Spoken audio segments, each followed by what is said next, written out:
और अब मैं मंच पर बुलाना चाहती हूं वाइस एडमिरल तरुण सोपती को। 35 सालों से ज्यादा समय से देश की सेवा कर रहे वाइस एडमिरल तरुण सोपती नौसेना में 1988 में शामिल हुए थे। नेविगेशन और डायरेक्शन के विशेषज्ञ अधिकारी हैं। उनके नेतृत्व में ईस्टर्न फ्लीट ने ऑपरेशन समुद्र सेतु 2 और इसी के साथ मिशन सागर जैसे अहम अभियानों में सफलता हासिल की। 2019 में रियर एडमिरल, 2021 में वाइस एडमिरल और 2023 से deputy chief of naval staff के पद पर देश की सेवा में लगे हुए हैं वाइस एडमिरल तरुण सोपती। वाइस एडमिरल तरुण सोपती को उनकी विशिष्ट सेवाओं के लिए राष्ट्रपति द्वारा 2020 में विशिष्ट सेवा पदक और इसी के साथ 2022 में अति विशिष्ट सेवा पदक से सम्मानित किया गया है। 2021 में वाइस एडमिरल की रैंक मिलने पर आपने गोवा के करीब एशिया के सबसे बड़े नेवल बेस कारवार को बनाने की नींव रखी थी और वो जल्द पूरा होने भी जा रहा है। ऑपरेशन सिंदूर के दौरान नौसेना ने अरब सागर में पाकिस्तान के घेराबंदी की पूरी तैयारी कर ली थी। आज इंडिया अनशेकन सिंदूर को सलाम के इस खास मौके पर हम स्टेज पर आमंत्रित करना चाहेंगे वाइस एडमिरल तरुण सोपती को।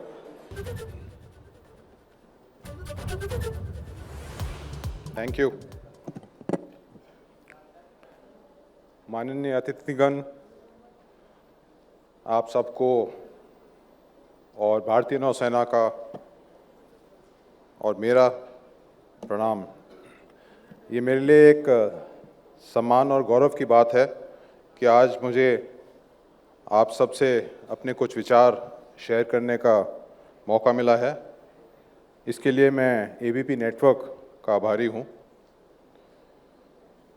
इस अवसर पर आज हमारे बीच 5 वीर नारियां भी हैं।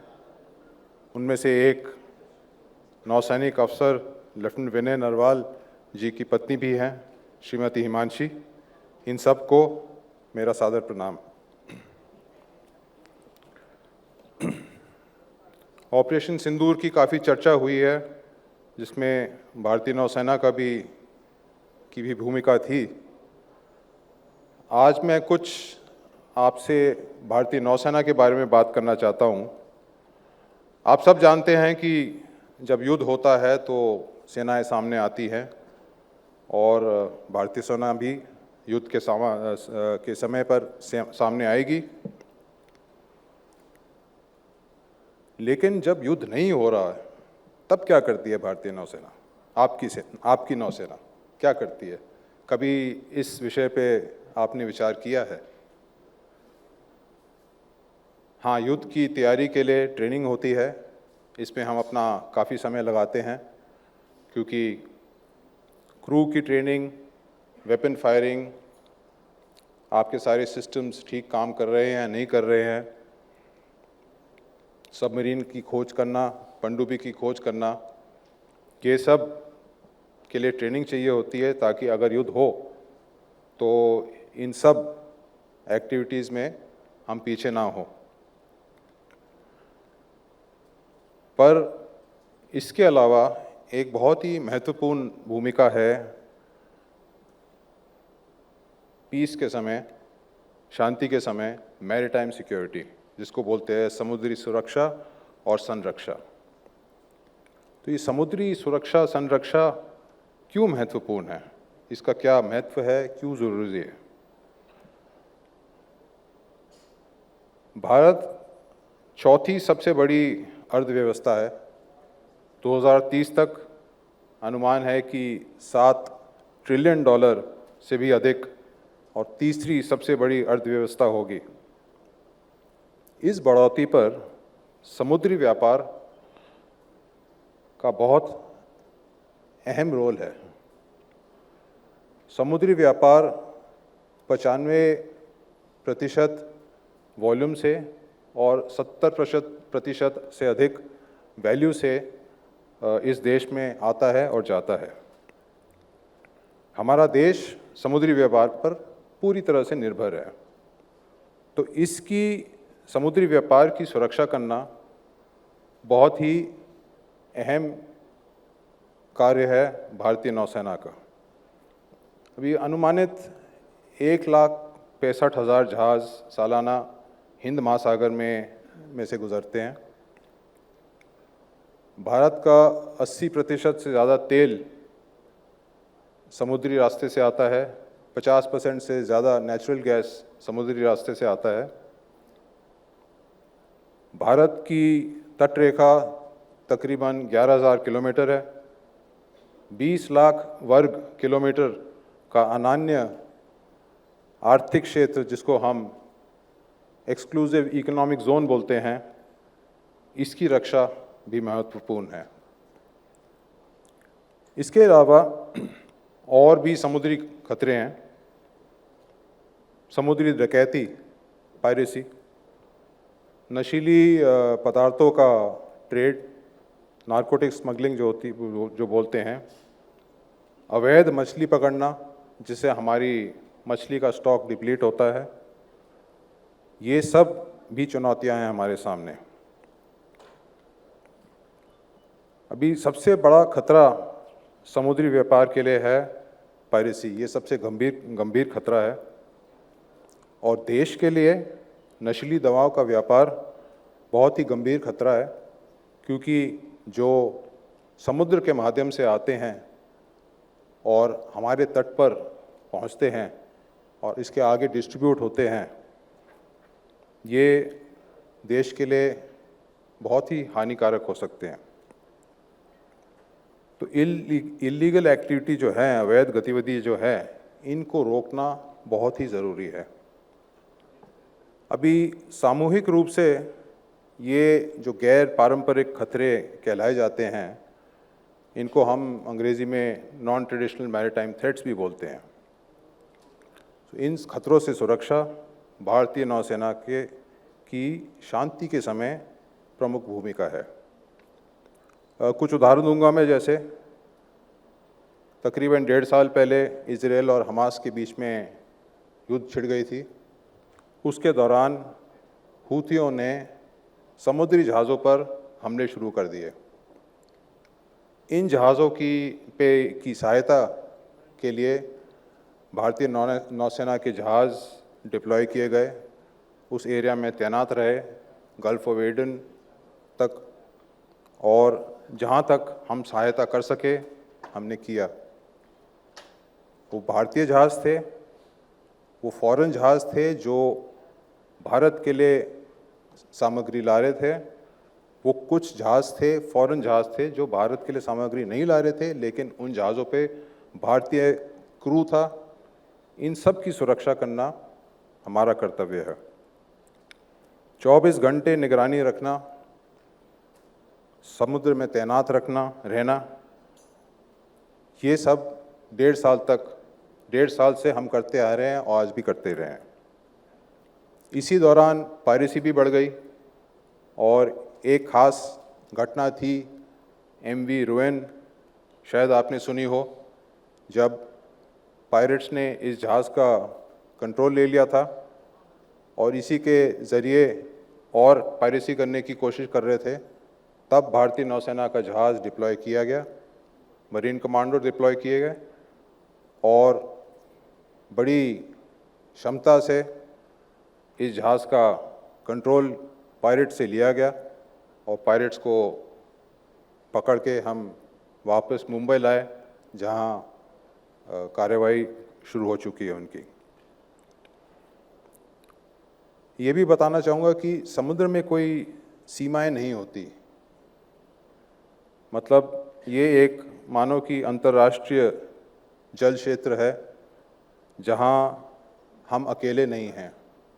तो समुद्री सुरक्षा एक अंतर्राष्ट्रीय सहयोग से की जाती है। हिंद महासागर में सहयोग के लिए सूचना साझाकरण बहुत ही महत्वपूर्ण है। हम और इसके लिए हमने एक information fusion centre Indian Ocean region को स्थापित किया है, जिसको हम IFC-IOR बोलते हैं, गुरुग्राम में स्थापित है। और इसी के ज़रिए हम इंफॉर्मेशन शेयर करते हैं। तो जब कोई सूचना मिलती है जहां कार्रवाई की ज़रूरत होती है, तो ये खबर भारतीय नौसेना को दी जाती है, उनके मैरीटाइम ऑपरेशंस रूम में दी जाती है और वहाँ से जहाज़, चाहे हवाई हो या समुद्री जहाज़ हो, उसको सूचित किया जाता है और आगे कार्रवाई होती है। हमारे जो पार्टनर्स हैं, इंटरनेशनल पार्टनर्स, अंतर्राष्ट्रीय साझेदार जो है, उनके साथ हम लोग मिलकर ये सब काम करते हैं। मेरे इंट्रोडक्शन में बताया गया था कि जब मैं पूर्वी बेड़ा की कमान में था तो ऑपरेशंस हुए जिसको समुद्र सेतु 2 और मिशन सागर ये भी लॉन्च किए गए थे। ये कोविड के समय की बात है जब हम लोग ऑक्सीजन के कंटेनर्स ला रहे थे, शुरू में थे, और जब काबू में आया सिचुएशन भारत में तो हम ऑक्सीजन, लिक्विड ऑक्सीजन सप्लाई कर रहे थे कुछ देशों को। तो जिसको बोलते हैं ह्यूमैनिटेरियन एड, ये भी एक बहुत ही ज़रूरी चीज़ है। तो ये थोड़ा सा मैं आपको बताना चाह रहा था कि आपकी जो नौसेना है वो जब शांति होती है तो काफ़ी एक्टिव रहती है, और हमारा काम ये है कि जो भी ट्रेड हो, सामग्री हो जो भारत में आती है, उस माहौल को सुरक्षित रखना ताकि सी बॉर्न ट्रेड, समुद्री व्यापार आराम से और सुरक्षित तरीके से पहुंचता रहे।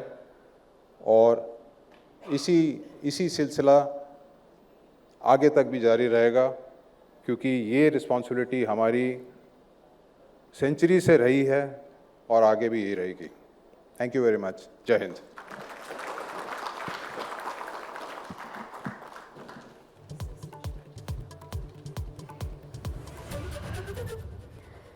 बहुत धन्यवाद वाइस एडमिरल तरुण सोपती सर आपका। और अब एक सेशन इस मंच पर, और उस सेशन को बढ़ाने के लिए मैं अपने सहयोगी नीरज राजपूत जी को यहाँ स्टेज पर बुलाना चाहती हूँ।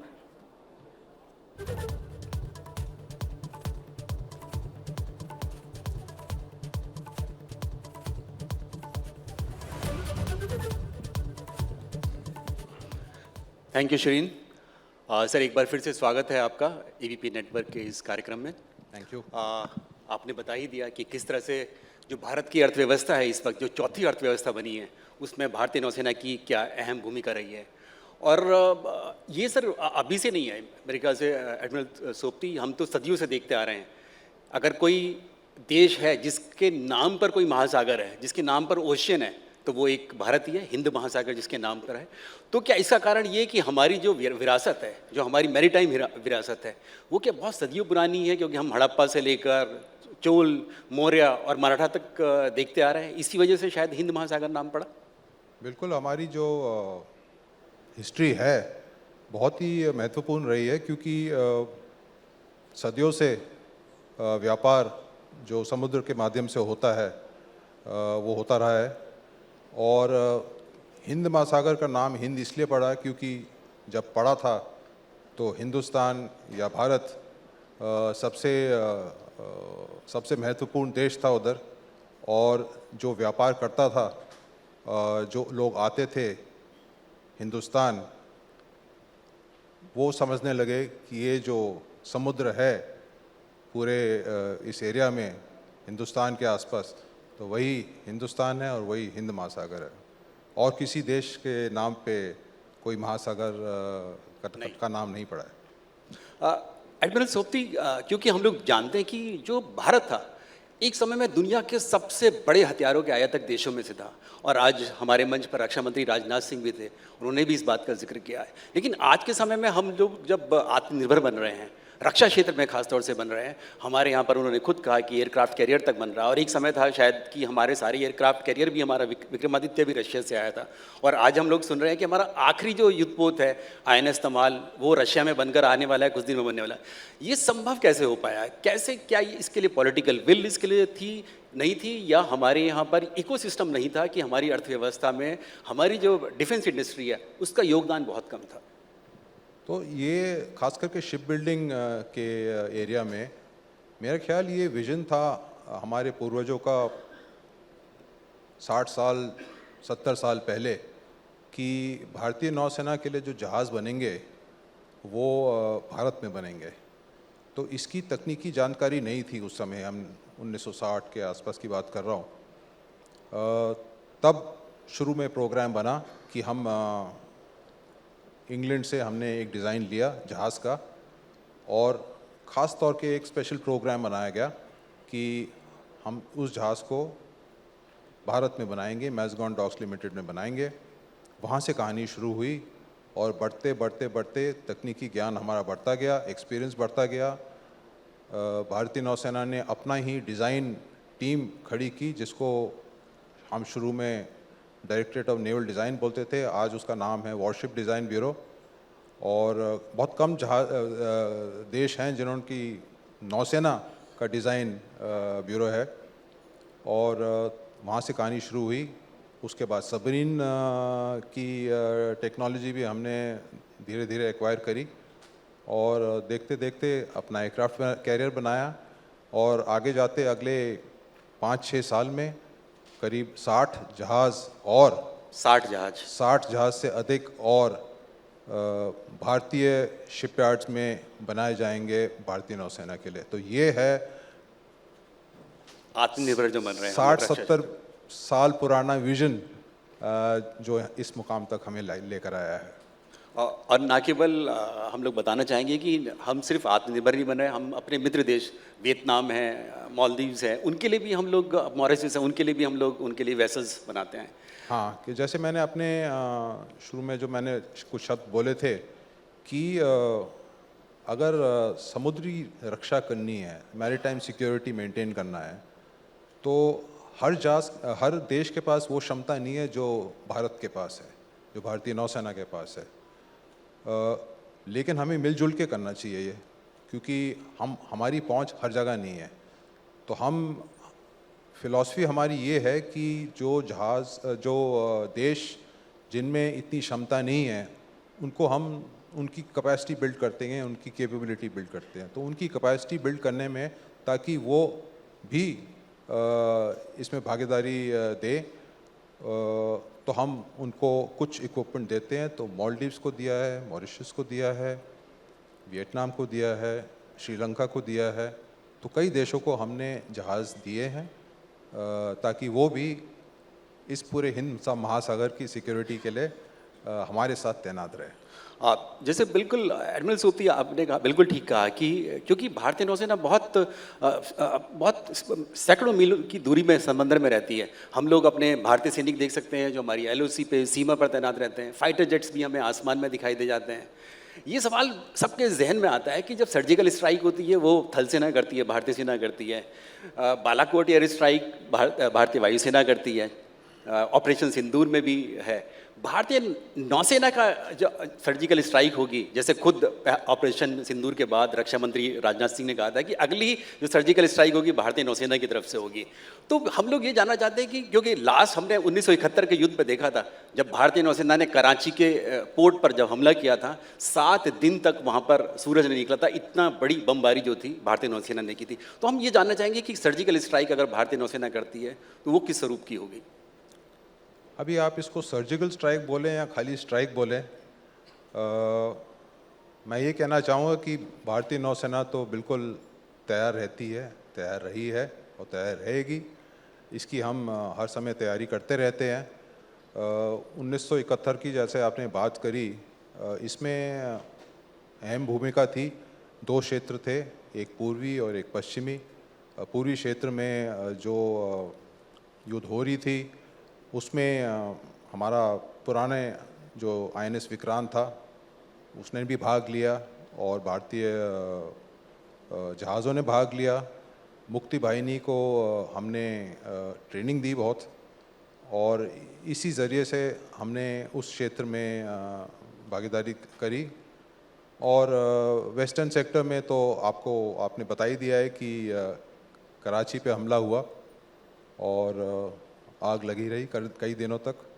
तो यही रोल रहता है, भारतीय नौसेना की स्ट्राइक की क्षमता है, और जब मौका आएगा तो दिखा देंगे हम, बिल्कुल दिखाएंगे। एक सवाल और, क्योंकि आपने खुद कहा कि पीस टाइम में हम लोग क्या करते हैं, लेकिन जब ऐसी स्थिति बन जाती है, वॉलेटाइल स्थिति बन जाती है, जैसे हमने हाल के दिनों में देखा, टर्न अराउंड कैसे करते हैं आप? एक नॉन कन्वेंशनल थ्रेट जो आप आतंकवाद 26/11 जैसे हम लोग से बचाने के लिए देश की समुद्री सीमाओं को, फिर युद्ध की जैसी परिस्थिति में टर्न अराउंड करने में किस तरह की तैयारी आप भारतीय नौसेना की देखते हैं?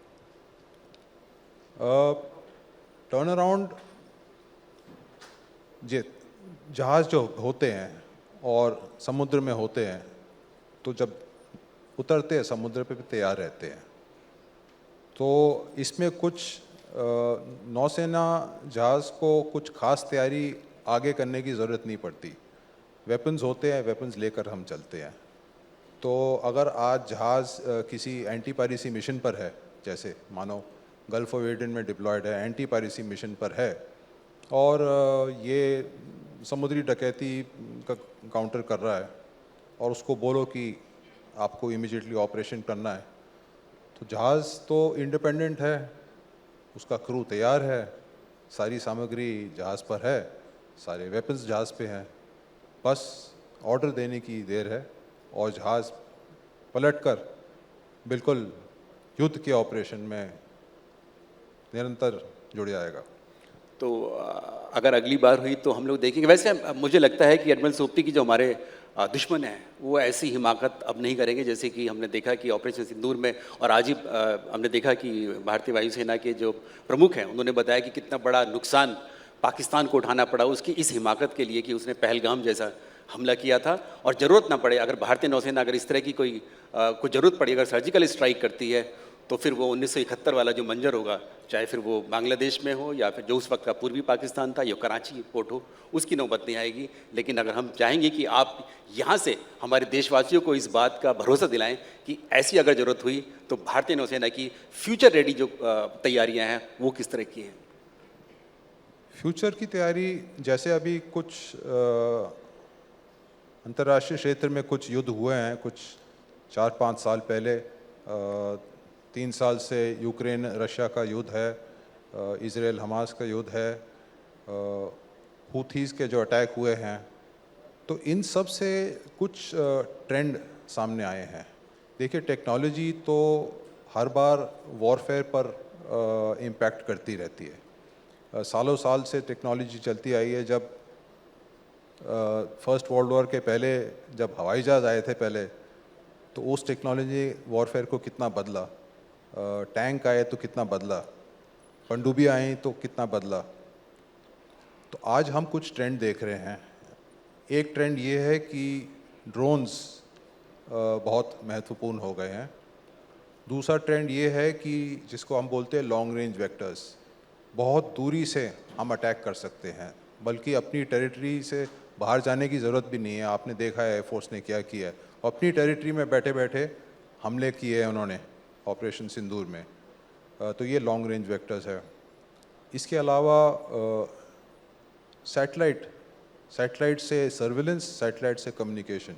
जितनी आपने ये जो पिक्चरें देखी हैं, पिक्चर मतलब जो इमेजेस देखे हैं सिंदूर के बाद, जो हमने दिखाए, एयरफोर्स ने दिखाए, आर्मी ने दिखाए, कहाँ कहाँ डैमेज हुआ है, वो तो सैटेलाइट के ज़रिए है। तो इससे हमें, जिसको हम बोलते हैं बैटलफील्ड ट्रांसपेरेंसी, मतलब पूरा बैटलफील्ड सामने आया हुआ है। और जो कम्युनिकेशंस सैटेलाइट के दौरान द्वारा होती है और जो नेटवर्किंग है, इस सब के द्वारा टोटल विजिबिलिटी हमें मिलती है। इस विजिबिलिटी से क्या होता है कि हम अगर चाहें तो सेंट्रलाइज्ड कंट्रोल सेंट्रलाइज्ड टारगेटिंग कर सकते हैं और डिसेंट्रलाइज्ड अटैक कर सकते हैं। साइबर भी सामने आया है। जनरल अजय ने बताया कि साइबर, इंफॉर्मेशन वॉरफेयर, तो ये कुछ ट्रेंड्स हैं हमने देखे हैं और इन ट्रेंड्स को हम नोट करके अपनी खुद की तैयारी कर रहे हैं। ड्रोन्स एक बहुत बड़ी चीज़ है, चाहे वो हवाई हो, सरफेस पे हो या अंडर वाटर ड्रोन्स हो। धन्यवाद एडमिरल सोबती, हमसे बातचीत करने के लिए और बताने के लिए कि जो हमारी अदृश्य योद्धा हैं, जो अदृश्य नौसेना है, वो दरअसल क्या करती है, पीस टाइम में कैसे करती है और युद्ध काल में कैसे करती है। बहुत बहुत शुक्रिया आपका। धन्यवाद।